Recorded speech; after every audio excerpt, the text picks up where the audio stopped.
Euskal Herria es mi tierra madre, un país al que amo apasionadamente, una tierra mágica y antigua de una belleza sobrecogedora.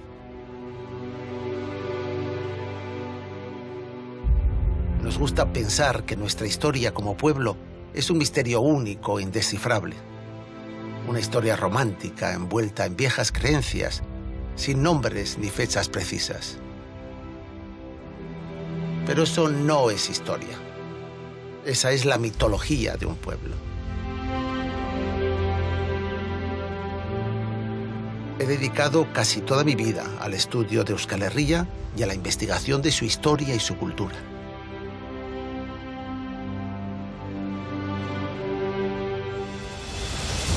Hubo un tiempo en que la mayoría de los vascos creyeron que pertenecían a la clase social de la nobleza y que esta era la característica más especial de su identidad como pueblo. Todavía hoy el culto a los apellidos vascos es un recuerdo de aquellos tiempos. Y nos preguntamos, ¿de verdad somos los vascos nobles de nacimiento? ¿Cuándo y cómo se consiguió esa nobleza universal? ¿O es solo un mito más de nuestra historia? Para contestar a estas preguntas, quiero invitarles a un viaje en el que descubramos juntos una nueva historia de los vascos, más allá de los mitos y las leyendas. Quiero contarles una historia de Baskonia.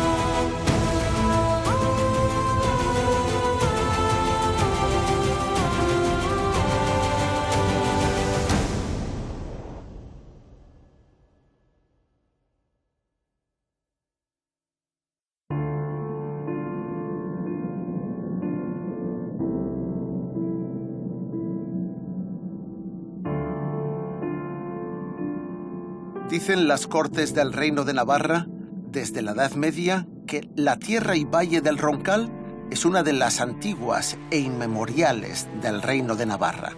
Y añaden que este valle se destaca por el valor, tesón y nobleza de sus oriundos, a quienes los reyes tienen concedidos desde tiempo inmemorial los privilegios de infanzonería e hidalguía.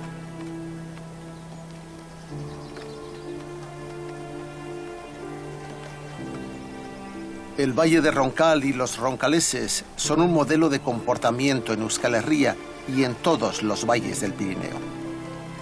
Sus vecinos originarios sienten que forman una comunidad permanente, con más de 1000 años de antigüedad, incluso de antes de la invasión musulmana de Hispania, y que aunque son pobres, ostentan la condición de nobleza por los servicios que han prestado a la defensa de estas montañas frente a los invasores extranjeros. Sienten que sus antepasados se ganaron la nobleza combatiendo a todos los invasores.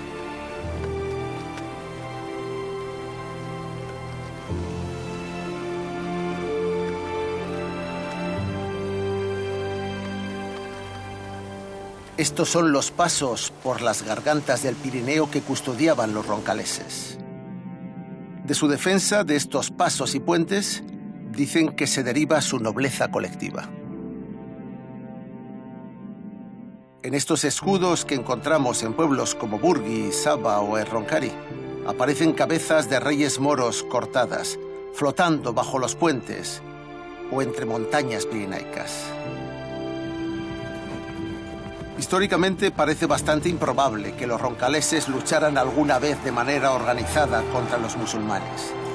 Pero esta leyenda de resistencia funcionará en otros muchos valles para justificar la valentía antigua de sus vecinos. Siempre alegarán su condición de territorio fronterizo y la disposición de sus naturales a luchar por defender el reino, aunque no fuesen guerreros, aunque fuesen simples labradores.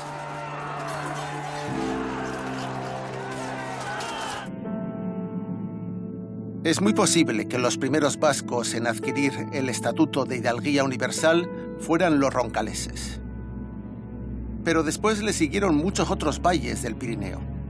En algún momento todos vivieron en la frontera, todos tuvieron que pelear por estar allí. Y ya que tenían que luchar, todos pretendieron ser guerreros, es decir, nobles. Esa ambición de ser equiparados a la nobleza se extendió entre los vecinos del Pirineo navarro como una gran mancha de aceite. Y estos valles ganaderos, pastoriles y fronterizos fueron reclamando para sus habitantes, sobre todo al final de la Edad Media, la hidalguía universal, como un derecho. El derecho a ser tratados como guerreros, es decir, como infanzones o hidalgos. Un derecho que sobre todo consistía en no pagar impuestos, porque se entendía que ya estaban ayudando al rey y al reino con sus armas y sus vidas.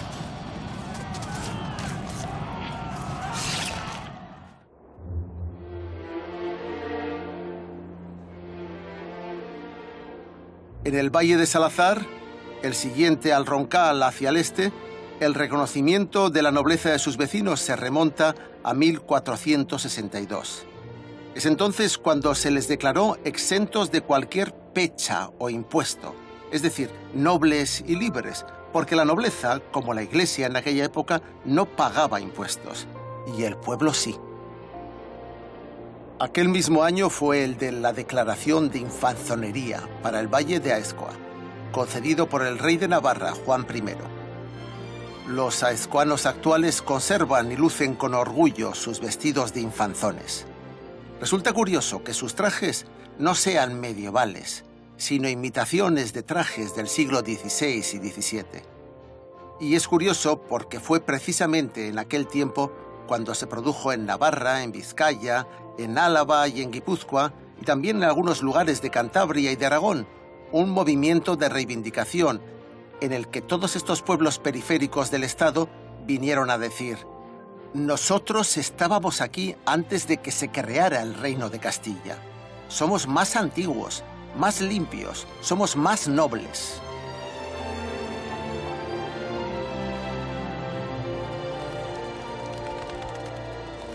Aquellos eran los tiempos en que Castilla se obsesionó con la limpieza de sangre y el honor de los cristianos viejos.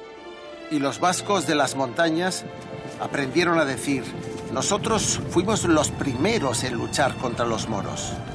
Nunca nos conquistaron. Nosotros ya expulsamos a los judíos. Nunca nos mezclamos con ellos. No hay mejores cristianos que nosotros.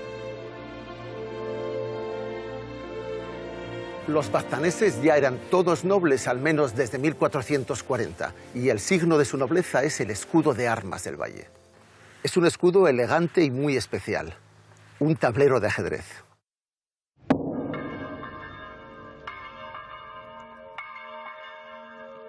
Cuenta la leyenda que se lo concedió el rey Sancho Abarca por haberle librado de una invasión o de una emboscada de los franceses, en la que los baztaneses se jugaron la vida en el tablero de ajedrez, que es el juego de la guerra por antonomasia.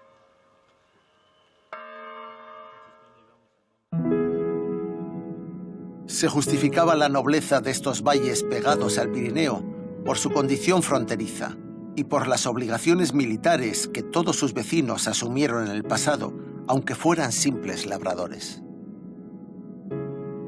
No hay que olvidar que ocurría algo muy parecido en otros valles del Pirineo aragonés, como en Benasque, en Ansó, en Echo y en otros más.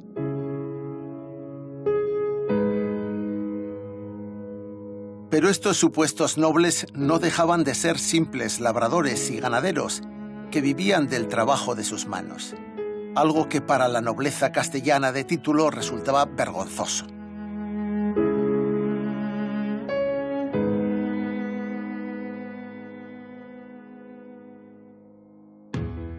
Es verdad que debido a su pobreza pagaban pocos impuestos y que muchas de sus tierras y pastos eran de propiedad libre o comunal, siempre que garantizaran que eran vecinos del valle y aseguraran la continuidad de su casa. Si su casa permanecía habitada, tenían derecho a usar los pastos de la comunidad.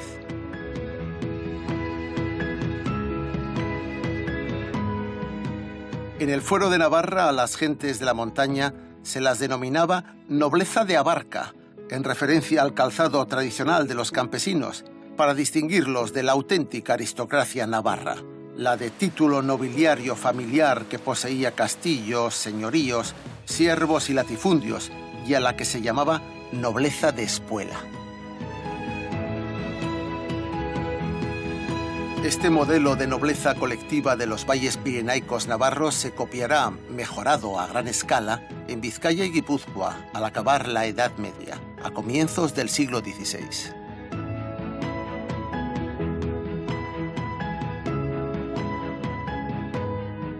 Hace 500 años, Vizcaya elaboró una versión propia de la nobleza universal de todas sus gentes.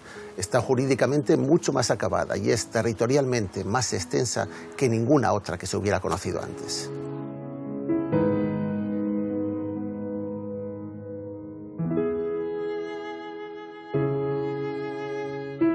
Ya no se trata de un valle, se refiere a una provincia entera, con muchas comarcas, cada una con una historia y un origen ligeramente diferente, diversas incluso en el habla.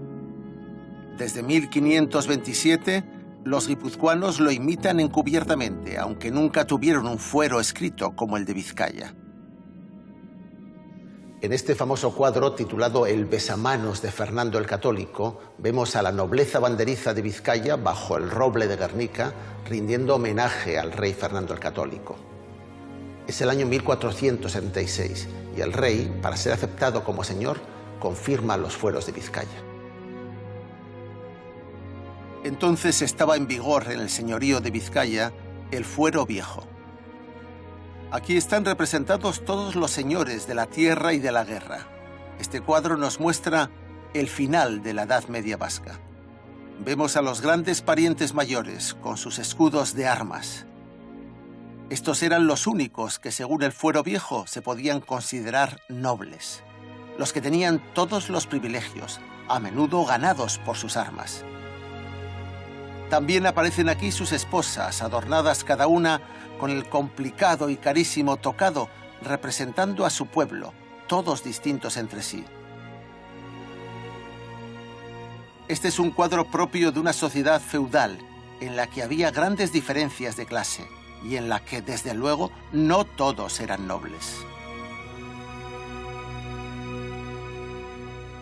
En el fuero viejo de 1452, la sociedad vizcaína estaba claramente dividida entre estos señores, los caballeros vasallos del rey, los únicos que se consideraban hidalgos y miembros de la nobleza, y la inmensa mayoría de la población, es decir, los campesinos, con derechos muy mermados y sin ninguna capacidad de participación política. Los tiempos estaban cambiando, pero en el fuero viejo los señores llegaron a decir que lo peor que les podía pasar es que se confundieran o mezclaran unos con otros y que llegara un momento en el que no se distinguiera entre un hidalgo como ellos y un simple labrador vizcaíno.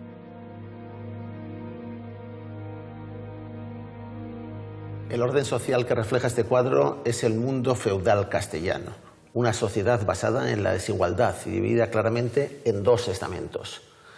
El de los señores, los hidalgos, relacionados directamente con el rey, y el mundo de los labradores o pecheros que quedaban fuera.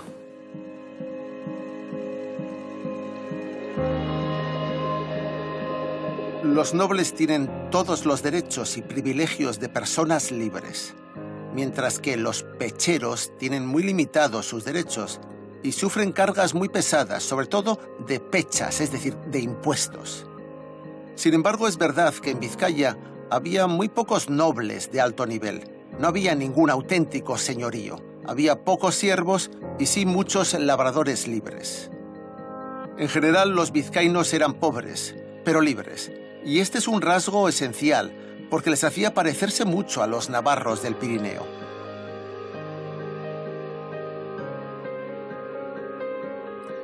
Este es un ejemplar del Fuero Nuevo de Vizcaya, aprobado en 1527.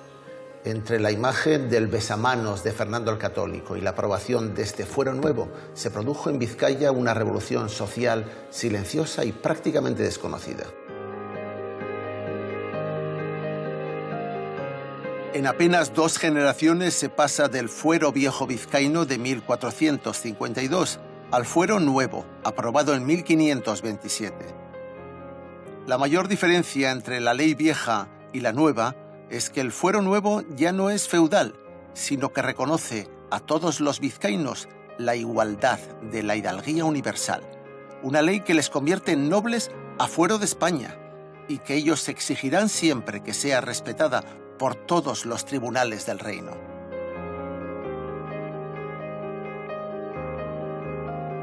El fuero nuevo fue aprobado por las Juntas en Guernica, una institución que se convierte rápidamente desde entonces en el símbolo de las libertades de los vascos. Para completar su defensa, en ese mismo momento nacen las diputaciones.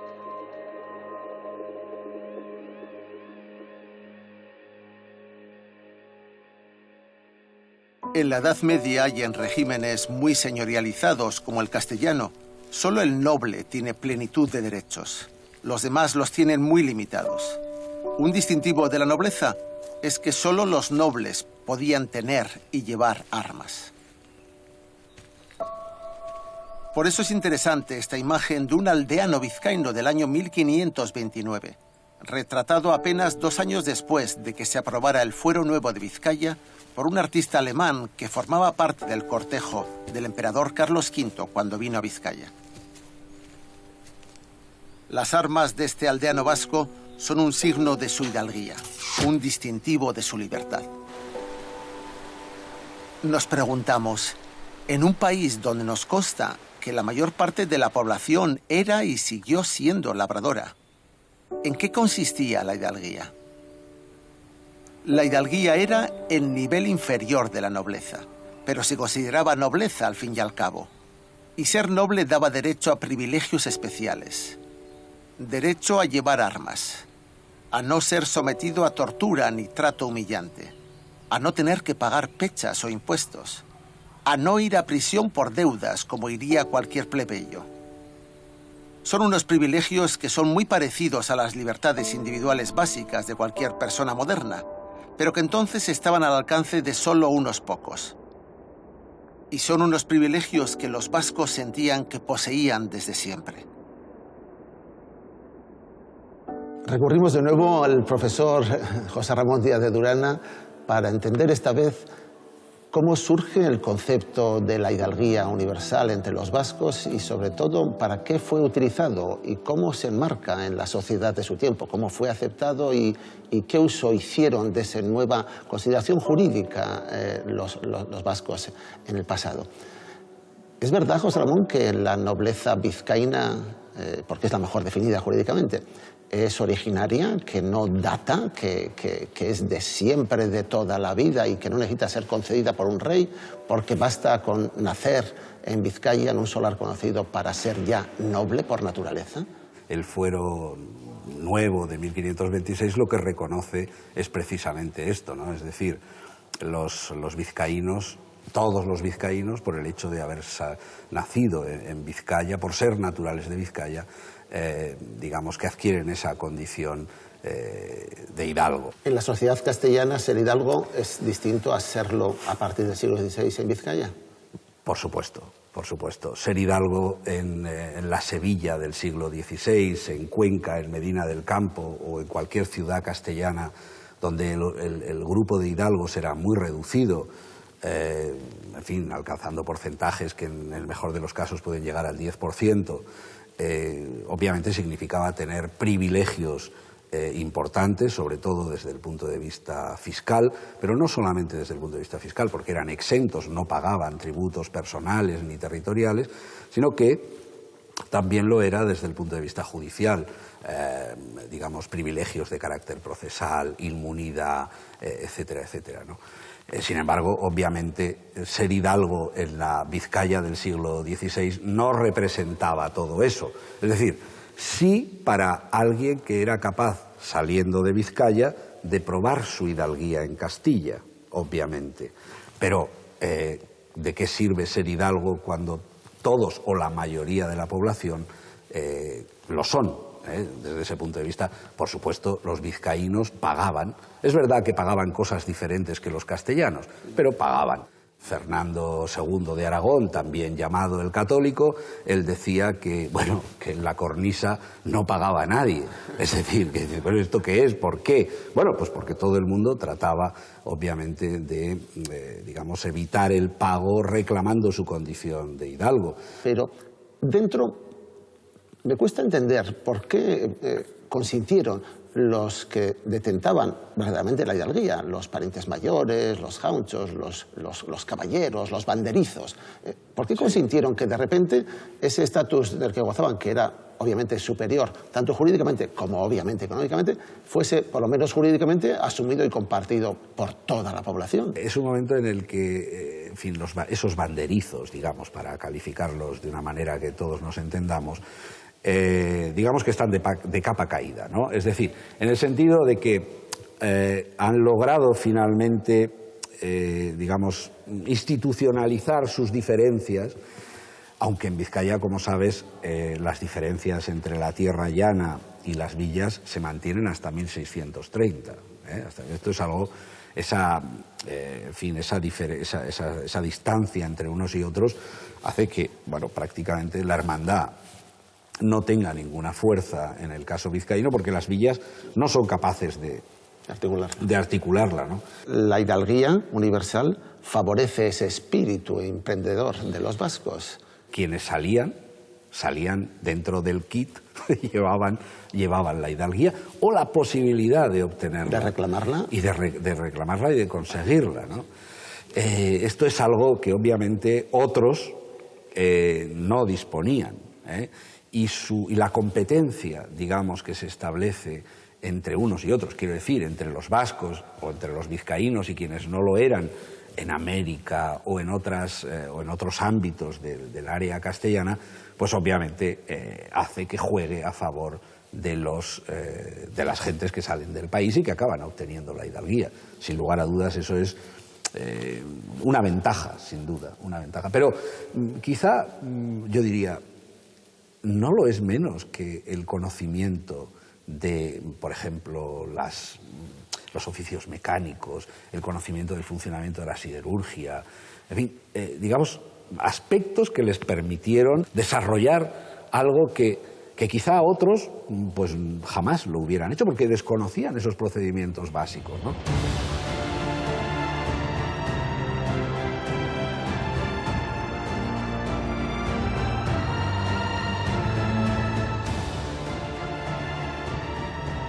La primera emigración de los vascos no fue a América, que aún no se había descubierto, sino a Castilla.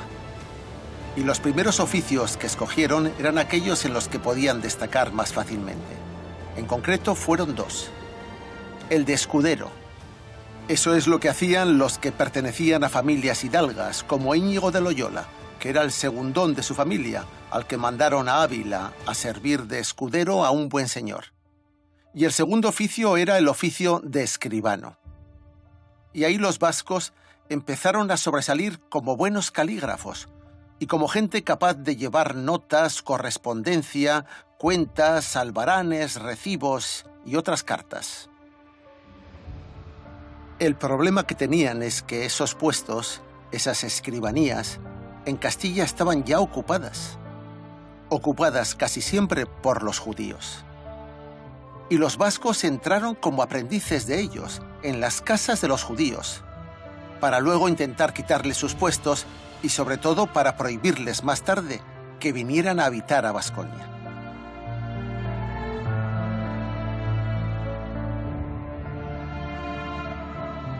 Las primeras generaciones de vascos emigrantes, alegando su limpieza de sangre, que empezaba a ser muy valorada en la Castilla antisemita de los reyes católicos, les quitaron a los escribanos judíos casi todos los empleos de Castilla. En Vizcaya y Guipúzcoa se va a crear una clase social inmensa formada por miles de labradores que aspiraban a ser considerados hidalgos y que van a cambiar sus formas de actuar, de comportarse ante la ley.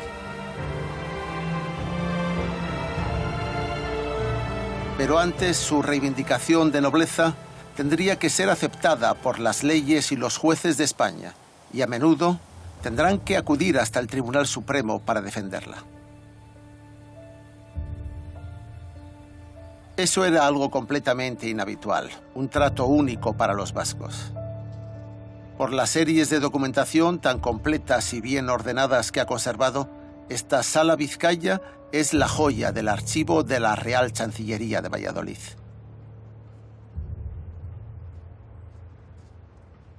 Hemos venido a Valladolid a hablar con Cristina Emperador, que es la directora de la Real Chancillería de Valladolid, el archivo de una institución que equivalía al Tribunal Supremo de Castilla durante el antiguo régimen, hasta el siglo XIX prácticamente.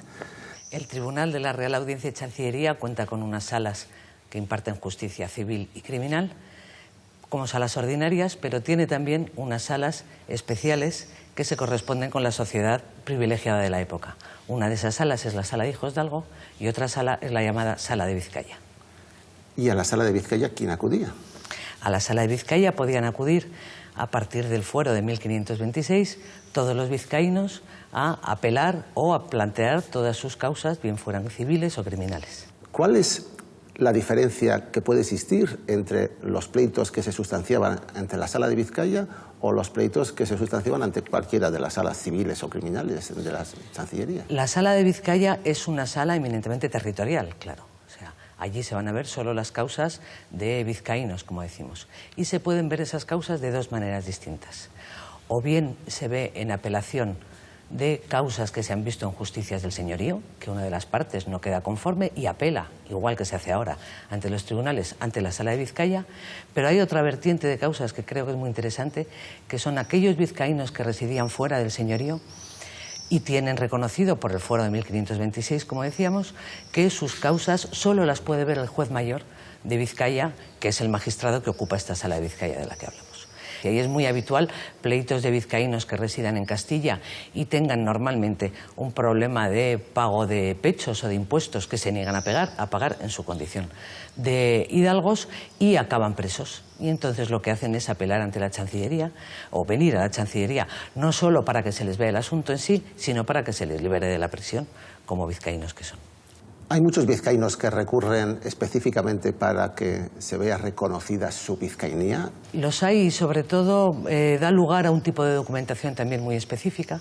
Es decir, aquellos vizcaínos que quieren que se les expida un documento en el que se reconoce su vizcainía, en muchos casos suelen ser ya en el siglo XVIII por un motivo simplemente de prestigio, pero en otras ocasiones para tener un mejor acceso a cargos concejiles o cualquier otro tipo de actividad, más que iniciar un pleito, lo que inician es un expediente. Es decir, no hay un litigio por medio, pero sí que vienen a la sala, que la sala les expide un documento con ese reconocimiento.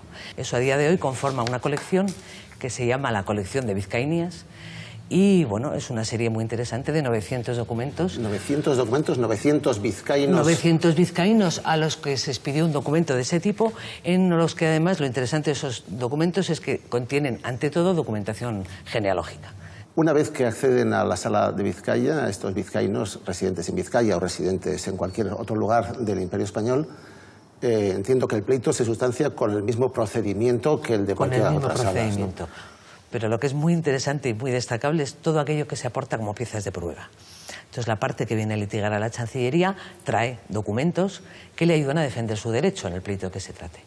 Entonces, pueden ser desde pergaminos medievales, de fecha muy anterior a la propia fecha del pleito, claro, hasta, qué sé yo, dibujos de artistas por obras que han hecho y no se les pagan, o de sepulturas o de lo que fuera, hasta planos de cualquier ámbito geográfico donde puede haber un pleito bien de lindes, bien de aprovechamientos de agua, bien de aprovechamiento de tierra, de cualquier asunto, y aportan mucha documentación gráfica. El juez de la Sala de Vizcaya en Valladolid no viajaba a Vizcaya para reunir pruebas o para ver con sus propios ojos las causas o las pruebas de lo que se estaba dirimiendo, ¿no? Normalmente la práctica era que iba un funcionario de la Chancillería, solía ser un receptor, que es quien recibe las pruebas, y en muchos casos se hacía acompañar de algún perito que aportaban las partes en litigio. Las partes, cada uno de ellos. Cada uno de ellos llevaba un perito y entonces era muy habitual hacer lo que es, sobre todo según el tipo de litigio que fuera, lo que se llamaba una vista de ojos, es decir, hacía una descripción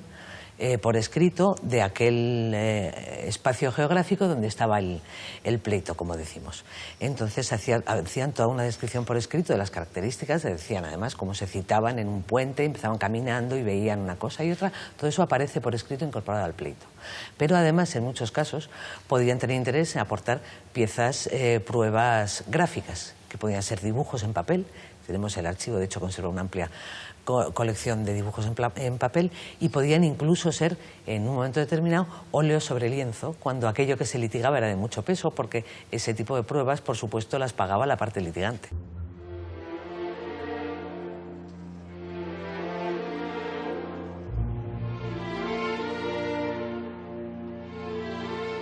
Mientras en Valladolid estuvo instalada la corte española, a los castellanos les sorprendía mucho la llaneza de trato entre paisanos vascos de distintas clases sociales, el que se trataran de tú unos a otros. Los castellanos creían que el complemento natural de la nobleza era una sociedad de siervos y lacayos. Pero entre los vascos, un simple arriero, un cantero o un escudero trataba con normalidad, sin demasiada reverencia, y en su propio euskalki, a un obispo, o un juez, o un gobernador, simplemente porque eran del mismo pueblo y cada uno conocía el caserío de procedencia del otro. Les parecía sorprendente la poca jerarquía de clase que había entre los vascos. Sobre todo en una sociedad tan clasista y jerarquizada como la castellana. No se entendía y muchos no lo podían aceptar.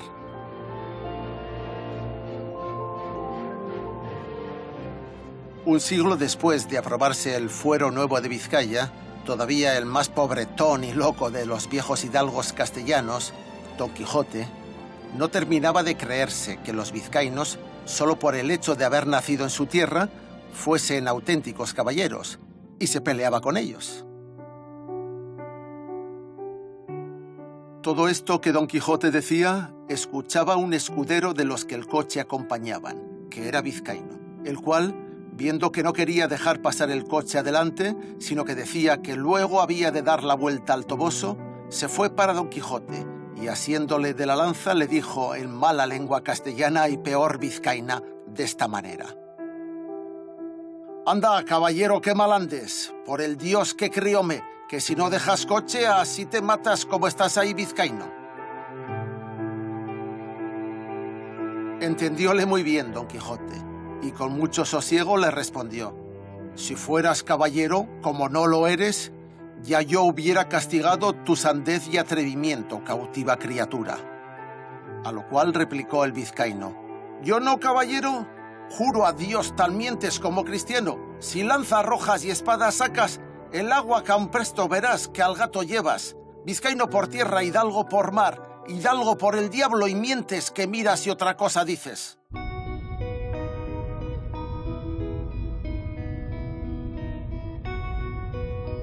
A partir del siglo XVI, los vascos empezaron a exhibir públicamente su controvertida condición de hidalgos, encargando escudos tallados en piedra para colocarlos en la fachada principal de sus caseríos. La comarca vasca en la que hay más caseríos con escudo es el duranguesado. Hay algunos barrios en los que lo tienen la mitad de los caseríos. Y a diferencia de lo que ocurre en el Valle del Baztán, donde todos los escudos tienen el mismo ajedrezado, aquí en Vizcaya todos son distintos. En Vizcaya la hidalguía está universalizada, pero se ejerce de manera individual. La ostenta individualmente cada familia. No hay un escudo común al valle, como ocurre entre los navarros. Aquí cada solar, cada caserío, da lugar a una nobleza singular, más comprensible por los castellanos y, si consigue probarse legalmente, más difícil de rebatir. Una prueba de ello son todos estos caseríos familiares con escudo, cada uno el suyo y diferente, no con un escudo o blasón comunitario a la baztanesa. El gran reto de aquella época era como probar individualmente la hidalguía de los vascos del Cantábrico. Se decidió que bastaba con demostrar la procedencia o el arraigo en un solar o caserío vasco, donde no hubiera llegado nunca a asentarse gente extranjera. Y cuando decimos gente extranjera, en realidad se estaba diciendo claramente moros y judíos. En estos valles la hidalguía pertenece a todas las casas del valle, mientras se mantengan habitadas.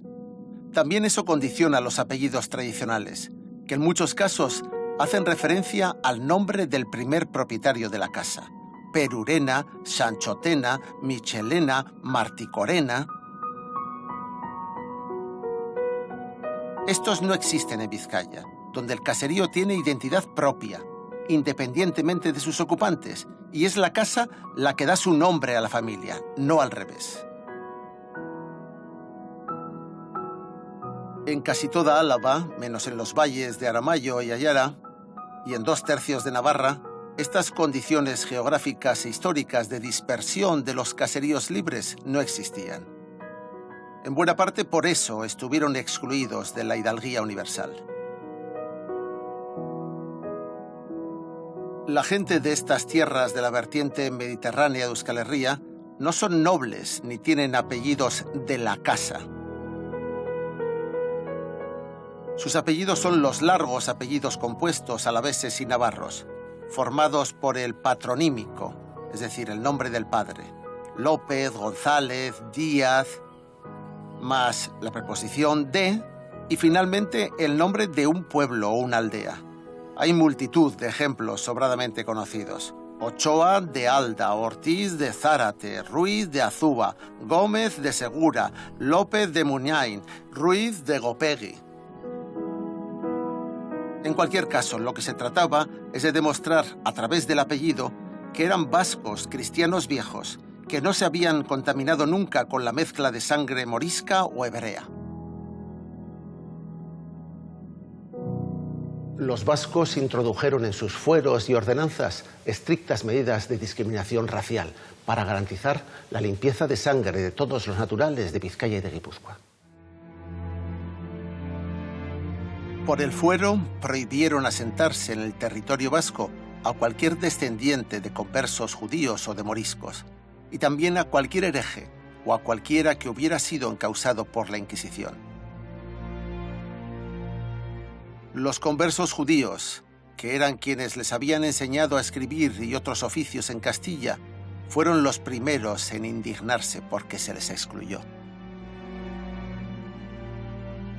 Excluyendo a los emigrantes, bastará con demostrar que se es vizcaíno originario para dar por probada la limpieza de sangre y la hidalguía. ¿Y los vascos qué hicieron para defender su nobleza e hidalguía ante quienes no se la creían? ¿Cómo cambió su actitud y su forma de vida para defenderla?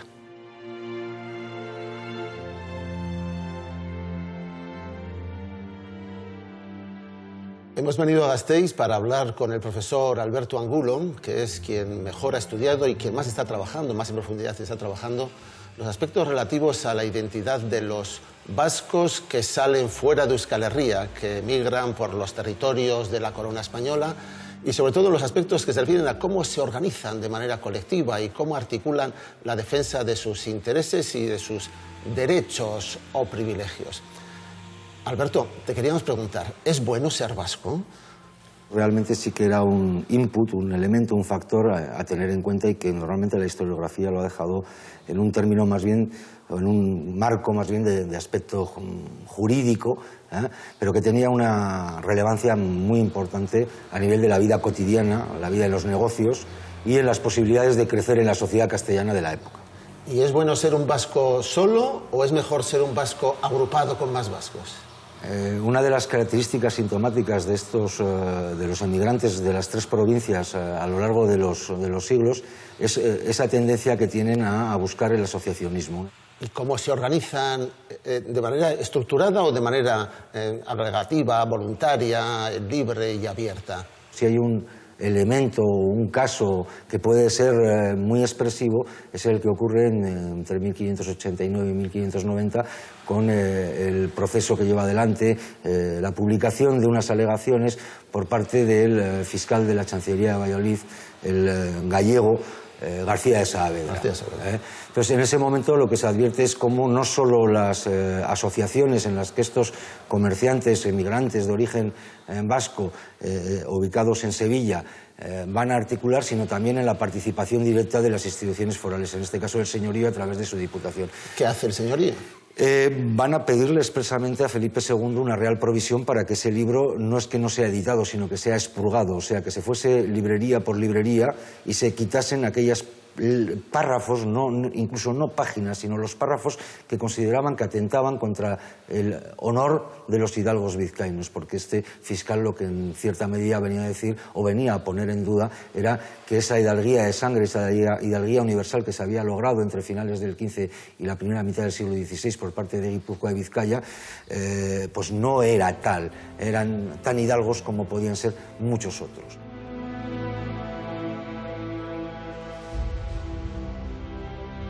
Para defender ante Castilla la nobleza de los vascos, a fines del siglo XVI se creó un frente de expertos o literatos para que publicaran obras que explicaran el origen de la nobleza universal de los vascos. Un grupo de presión a menudo estimulado o pagado por las Juntas Generales de Guernica. Destacaba entre estos expertos y literatos la figura de Andrés de Poza, el famoso licenciado Poza, autor de varios textos, entre ellos el de Ad pragmaticas sive de nobilitate, es decir, contra las pragmáticas, por la nobleza de los vascos.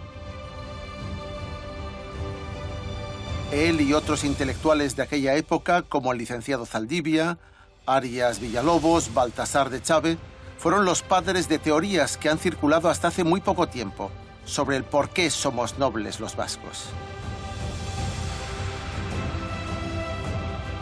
Por ejemplo, decían que los vascos somos nobles porque somos descendientes directos de Tubal, un nieto de Noé, que después del diluvio universal vino aquí a poblar Iberia y que trajo el euskera desde el paraíso original. Esto es lo que se llamó la teoría del tubalismo. También empezaron a decir que fuimos los primeros íberos y que los vascos somos los más antiguos pobladores de la península ibérica, y en consecuencia que los verdaderos españoles o son vascos o no pueden ser españoles. Eso fue el principio del vasco-iberismo.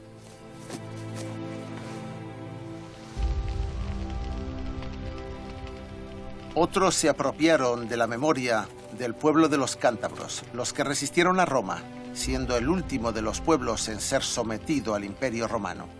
Esto fue el vasco-cantabrismo.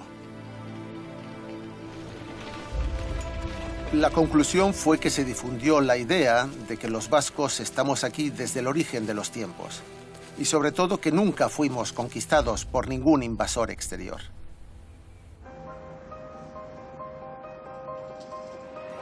La idea que aglutinaba y mantenía unidos a los vascos del exterior era un mito histórico. Un mito histórico, sí, pero que estaba basado en algo cierto y verdadero. El misterio del euskera.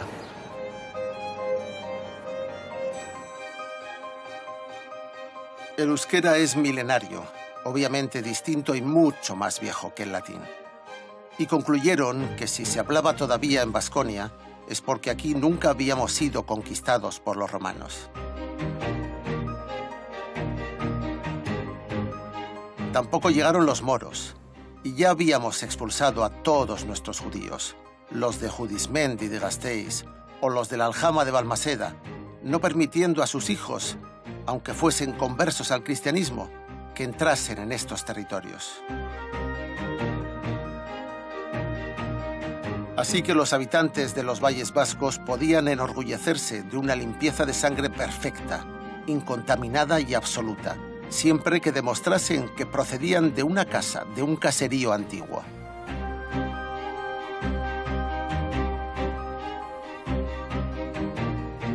Muy pocos podían tener un señorío o un castillo, como los auténticos nobles, pero muchos tenían el solar del caserío familiar, y con eso bastaba.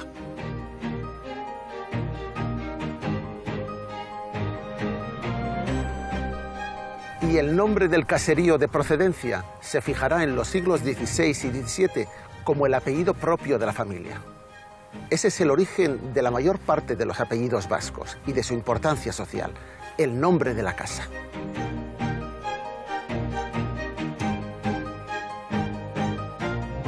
Los vascos decían entonces que, por su antigüedad, demostrada por la supervivencia de su antigua lengua, y por su arraigo, probado por la pertenencia a un caserío concreto, cuyo nombre adoptaban como apellido familiar, todos ellos eran tan nobles e hidalgos como el mismísimo rey.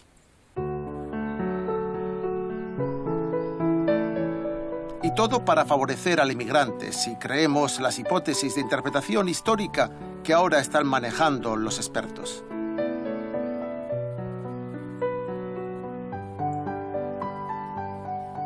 Este fue el comienzo de la apellidomanía vasca. El culto al apellido de la casa, el apellido familiar, se convirtió en el pilar central del honor de los vascos. Antes no existían los apellidos para la gente del pueblo. Y después del siglo XVII, los apellidos estaban ya consolidados y no se podían cambiar, aunque se cambiase de casa. Y allí donde fueses a vivir, aunque fuera América, seguirías teniendo el apellido de la casa en la que tus antepasados vivieron y se originaron en Euskal Herria.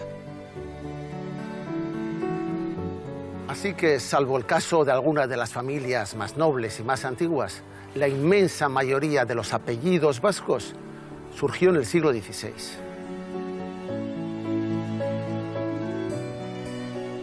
¿Cuántos apellidos vascos había que demostrar para ser tenido por auténtico vasco ante el juez de la Chancillería de Valladolid?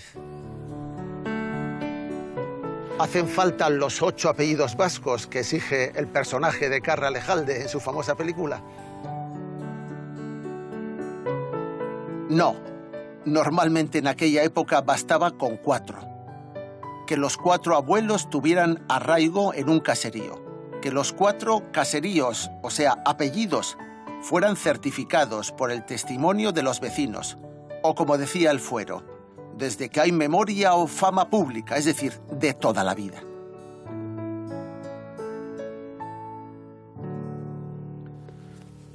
Se han escrito miles de páginas justificando la nobleza, antigüedad, comportamientos heroicos y hazañas de simples campesinos vascos del pasado para poder construir sus blasones o escudos armeros. Y todavía hoy es muy frecuente tener en las casas modernas cuadritos con los escudos de los apellidos y de la familia.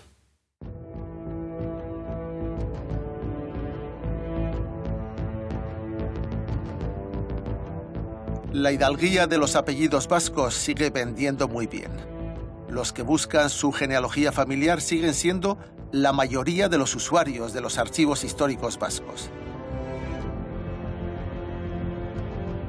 El refugio de la nobleza castellana más rancia durante el antiguo régimen eran las órdenes militares de caballeros cristianos, sobre todo las más clásicas, la Orden de Santiago y la de Calatrava.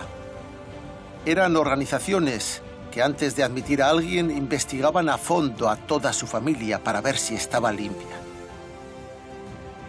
Allí es donde querían entrar todos los que pretendían prosperar en el reino, con los reyes austrias o con los borbones, y donde les ponían muchas trabas a los pretendidos hidalgos vascos.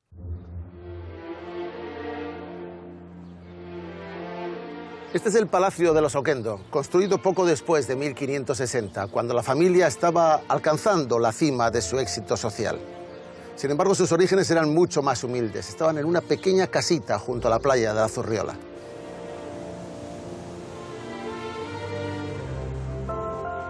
De pequeño trabajaba como aprendiz en oficios auxiliares de los astilleros, como cordelero, calafate, lo que le salía. Pero de adolescente, como muchos de su época, a principios del siglo XVI, emigró a América y volvió con una gran fortuna que le sirvió para comprar barcos propios, con los que mandaba hierro de las ferrerías vascas al mercado de Sevilla y Cádiz para reexportarlo a las Indias. Donostia le dedicó esta estatua como al hijo más noble y destacado de su historia. Y sin embargo, cuando quiso entrar en la Orden de Santiago, le hicieron pasar un auténtico calvario de humillaciones, porque algunos envidiosos decían que no era un auténtico noble. Cuando los inspectores de Santiago vinieron a Guipúzcoa a preparar el expediente de admisión en la orden, todos los testigos juraron que los Oquendo eran cristianos viejos, limpios de sangre de moros, judíos o confesos, y tenidos por hijosdalgo en toda la provincia. Pero no pudieron ocultar los humildes orígenes trabajadores de la familia, ni sus productivas actividades como mercaderes.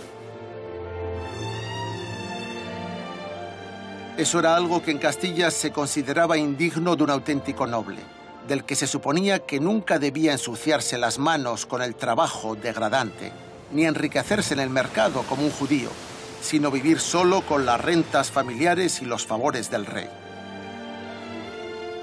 Finalmente consigue entrar en la Orden de Santiago, pero le cuesta sobornos, pagos y aguantar que se rieran de él.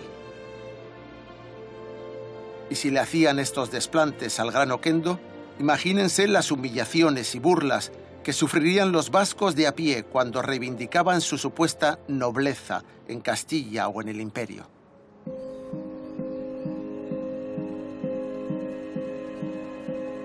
Cuando los vascos salían fuera de su tierra, no eran fácilmente aceptados como nobles. Así que tenían que estar unidos para hacer valer sus derechos de hidalguía y mejorar sus posibilidades de éxito. Para ello crearon instituciones de apoyo mutuo de los vascos naturales, en la corte, en Castilla y en el Imperio, auténticos lobbies de presión para conseguir puestos de trabajo en la administración y buenos contratos comerciales.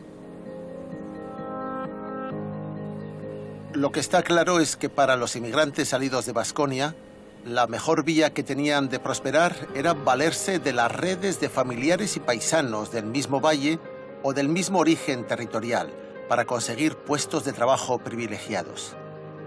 En la puesta en práctica de esta estrategia de ascenso social, algunos de los mejores ejemplos son navarros de la montaña.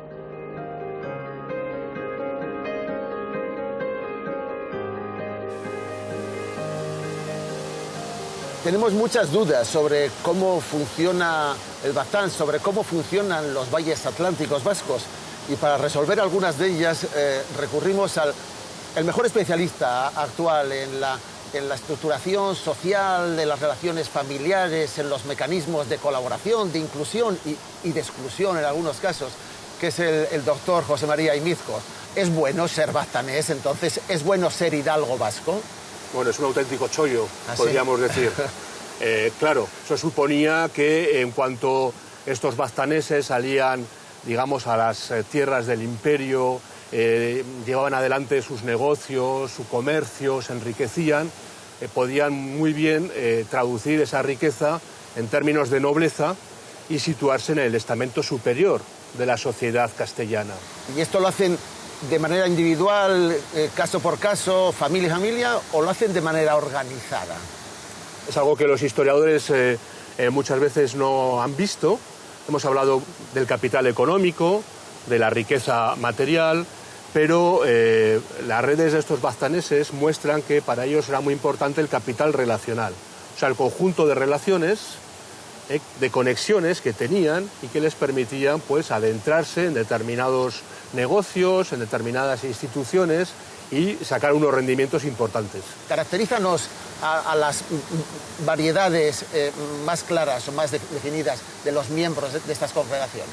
Hay un sector, digamos, de hijos de familias de las élites navarras que han ido a la corte siguiendo muchas veces carreras de un cuño tradicional, como es el servicio al rey, en la alta administración, sobre todo en la administración de justicia, que han ido siguiendo una carrera típica, que era cursar estudios de Derecho en las universidades castellanas, a partir de ahí ascender en el escalafón de la magistratura y llegaban a la corte, por ejemplo, para entrar al servicio del rey en los consejos reales. Hay otro grupo que tiene otros orígenes, incluso geográficos, que proviene de familias que de una extracción social mucho más baja, como pueden ser los baztaneses, que vienen de casas campesinas, que se elevan a través del comercio, que están en el comercio de la corte a finales del siglo XVII y que van a entrar en conexión con el rey como financieros, prestamistas, asentistas que van a proveer al rey en una serie de servicios, y entonces esa conexión les va a servir para entrar a ocupar cargos muy interesantes políticamente, puesto que se meten simultáneamente en palacio, en los cargos administrativos y económicos de las casas reales, se meten también en lo que son las rentas reales, los asientos de aprovisionamiento a la corona y el gobierno de la Real Hacienda. Entonces ahí tenemos una emergencia de todos estos grupos de valles que salen de la nada, pero que se elevan de forma muy poderosa por esos cauces.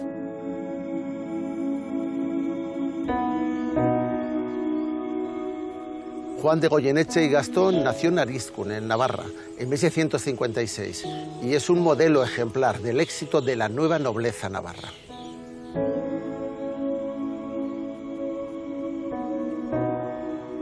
Estamos ante el Palacio de Goyeneche, en el pueblo de Nuevo Baztán, al sureste de Madrid. Este comerciante de lanas baztanés era euskaldún y se enriqueció como provisionista del ejército. Vendía madera del Irati para la armada y adquirió una enorme fortuna, llegando a ser tesorero personal del rey Carlos II. Y colocó a todos sus parientes y vecinos del Valle de Baztán en la corte. Uno de sus palacios, el Palacio Goyeneche, es actualmente la sede de la Academia de Bellas Artes de San Fernando, en la calle de Alcalá, en el centro de Madrid. ¿Y por qué una persona de Arizcún puede llegar tan alto? Es el perfecto ejemplo del emprendedor vasco. Y cuando llega a la cima del poder, lo primero que hace es apoyar a los suyos, a los de su valle. El primer baztanés en destacar en aquellos años fue Martín de Borda. Este enorme palacio en el pequeño pueblo de Amaiur es la prueba de su éxito.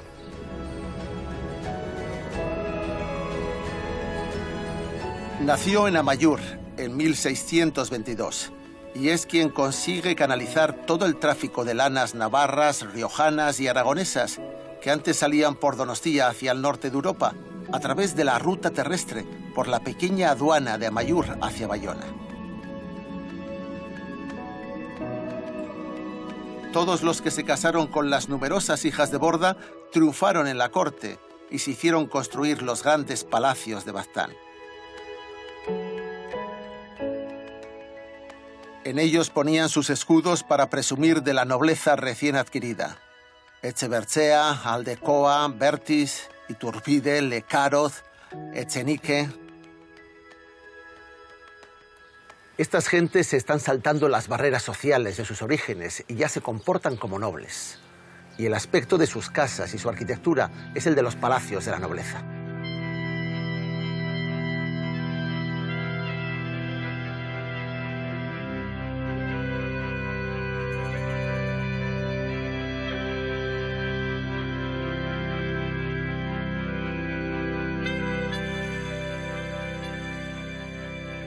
Incluso después de las revoluciones liberales, los viejos apellidos hidalgos vizcaínos, los apellidos de caserío, servían para proteger a los comerciantes locales de la competencia de los foráneos. Nunca fuimos auténticos nobles de linaje. Los verdaderos nobles ni nos creían ni nos querían. La mayor parte de los vascos siguieron siendo simples labradores, trabajadores de las ferrerías, artesanos y comerciantes de las villas, pequeños funcionarios, curas o marineros. Pero la sociedad vasca se alimentó del mito de la nobleza universal y esto reforzó su autoestima. Hizo a los vascos sentirse orgullosos de sí mismos y valorar su honor personal y el de su casa familiar por encima de todas las cosas.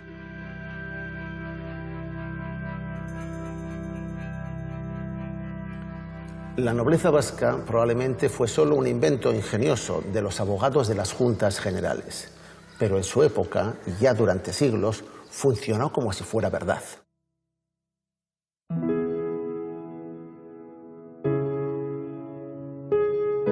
y tuvo importantes consecuencias económicas y sociales.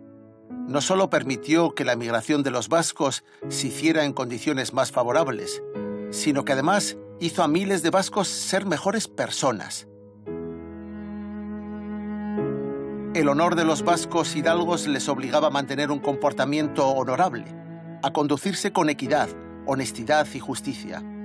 Todavía hoy esa rectitud moral es la que se valora y se premia con el reconocimiento social entre los vascos.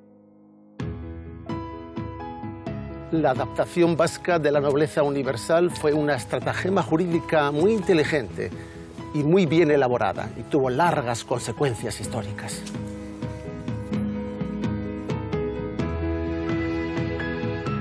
En nuestro viaje al pasado, al momento en que se constituye la sociedad foral y se crea la figura del vasco hidalgo, hemos descubierto que en realidad los vascos no pretendían ser nobles rancios al estilo feudal castellano. Solo querían ser personas libres, ni más ni menos.